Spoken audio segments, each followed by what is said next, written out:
మంచు కుటుంబం గత 2-3 నెలలుగా మీడియాలో ఏ రేంజ్లో ట్రెండ్ అవుతుందో మనమంతా గమనిస్తూనే ఉన్నాం. కుటుంబ వివాదాలు, ఒకరి మీద ఒకరు కేసేసుకోవడం, మీడియా ముందుకొచ్చి మాట్లాడడం లాంటివి బిగ్ బాస్ రియాలిటీ షోని తలపించాయి.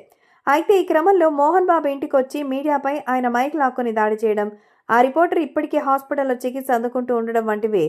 బిజీగా గడుపుతున్న లైఫ్ లో చిన్న బ్రేక్ తీసుకుని ఎంజాయ్ చేయాలి అనుకుంటున్నారా? అయితే వెంటనే ఆర్వీ వెకేషన్స్ ప్రైవేట్ లిమిటెడ్ ని సంప్రదించండి. మరిన్ని డీటెయిల్స్ కోసం సంప్రదించండి 7997979960. మనం తరచూ చూస్తున్నాం మోహన్ బాబుపై ఇటువంటి కేసు ఇంకా విచారణ దశలోనే ఉంది. ఇదంతా పక్కన పెడితే తాజాగా మోహన్ బాబు బౌన్సర్స్ తిరుపతిలో వీరంగా సృష్టించారు. వాళ్ళు చేసిన ఓవర్ యాక్షన్ కి సంబంధించిన వీడియోలు సోషల్ మీడియాలో బాగా ట్రెండ్ అవుతోంది.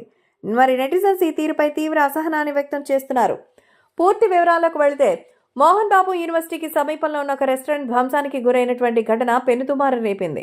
ఈ ఘటనకు సంబంధించి సీసీటీవీ ఫుటేజ్ని గమనించగా యూనివర్సిటీకి చెందిన పీఆర్ఓతో పాటు బాడీగార్డ్స్ కూడా ఆ ఫుటేజ్లో ఉన్నారు.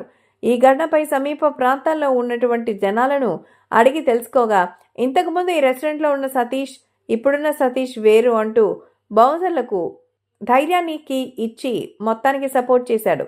ఈ ఘటనకు సంబంధించి పూర్తి వివరాలు ఇంకా తెలియాల్సి ఉంది. మరి అంతేకాకుండా లైవ్ లొకేషన్ నుండి రికార్డ్ చేయబడిన వీడియోలని మీకోసం అందిస్తున్నాం, చూడండి.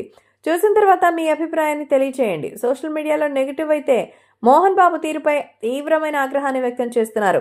ఏదేమైనా ఆ రెస్టారెంట్తో సమస్య ఉంటే పోలీస్ కంప్లైంట్ ఇచ్చి పరిష్కరించుకోవాలి, కానీ ఇలా దాడి చేయడం ప్రజాస్వామ్య పద్ధతి కాదని, మాటికొస్తే పద్ధతి, క్రమశిక్షణ అంటూ క్లాస్ పీకే మోహన్ బాబు మరి ఇలాంటివి ఎలా సహిస్తున్నారా అంటున్నారు.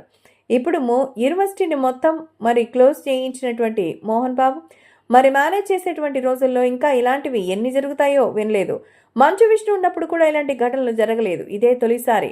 ఖచ్చితంగా ఆ రెస్టారెంట్తో ఇంతవరకు ఎటువంటి గొడవలు లేవని తెలుస్తోంది. విద్యార్థులైతే అవి చెడుగా చూపించేలాగా ఉండకూడదు అంటూ చెప్పుకొచ్చారు. ఏది ఏమైనా విద్యార్థులు అవి చెడిపేసేలోగా ఉన్నాయని, విద్యార్థులని చెడిపేసేలాగున్నాయని, అందుకే విష్ణు ఇలాంటి యాక్షన్ తీసుకుని ఉండొచ్చు అంటూ మరికొందరైతే సపోర్ట్గా చేస్తున్నారు.